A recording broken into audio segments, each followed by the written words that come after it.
มันเป็นปัญหาหลักๆที่ซองแสงให้เห็นว่าส่วนหนึ่งมันมาจากการล้มเหลวในการบริหารของรัฐวิสาหกิจข้าพเจ้ายกตัวอย่างให้ฟังคือรัฐวิสาหกิจไฟฟ้าลาวนี่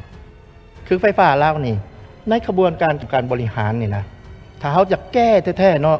เกี่ยวกับเวียกกลไกของเงินเนาะรัฐวิสาหกิจนี่เรื่องเกี่ยวกับสอราชบังหลวงนี่นะ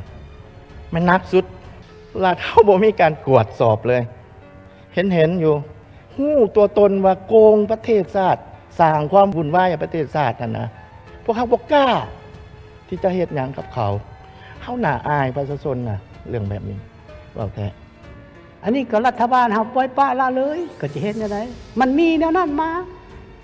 อันนั้น1อันที่2มีเฮ็ดโครงการตัวเพื่อเอาเงินออกมาใช้